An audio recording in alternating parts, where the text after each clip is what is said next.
বিসমিল্লাহির রহমানির রহিম। ডাক বাংলা বাজার ঝিনাইদহ সদর তথা উত্তর নারায়ণপুর চাউল কল মালিক সমিতির সদস্য আমি একজন চাতালি ব্যবসায়ী। আমাদের ডাক বাংলা তীরমোহনী চাতাল 1988-87 সালেতে শুরু হয়েছে।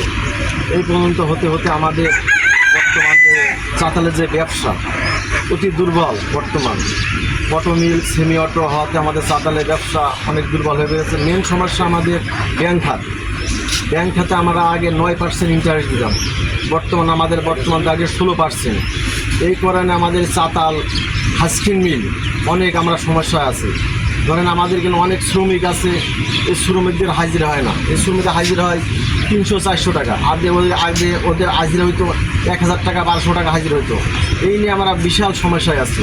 আর বেশি সমস্যা আমাদের এই যে উত্তর নারায়ণপুর তীরমোহনী সাধারণ সম্পাদক আক্তার হোসেন ভান্ডারী আমাদের ভাই বলে গেল, পানির সমস্যা, আমাদের ড্রেনের সমস্যা। এই ড্রেনটা যদি আমাদের সরকার এটা চেষ্টা করে তাহলে আমাদের এই চাতাল খাতটা আরও উন্নত হবে।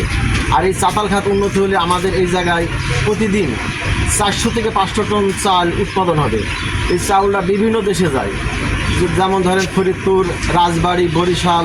আমাদের এই চালটার গুণগত মান ভালো, পুষ্টির পাশাপাশি আমরাও এগিয়ে যাচ্ছিলাম। বর্তমান আমাদের চাতাল খাতে আমাদের কৃষি এলাকা, আমাদের এই ঝিনাইদহ জেলা, এখানে আমাদের অনেক ধান উৎপাদন হয়। আমরা একমাত্র পারি না ব্যাংকের কারণে। ব্যাংকে ইন্টারেস্ট আগে ছিল 9, এখন 16। এই জন্যে আমাদের সরকারের প্রতি আবেদন, আমাদের ব্যাংক খাতা যেন উন্নত করে আর হাস্কিং মিলটা যেন আমাদের চলার একটা গতি করে। এই বলে আমার বক্তব্য শেষ করলাম। আসসালামু আলাইকুম।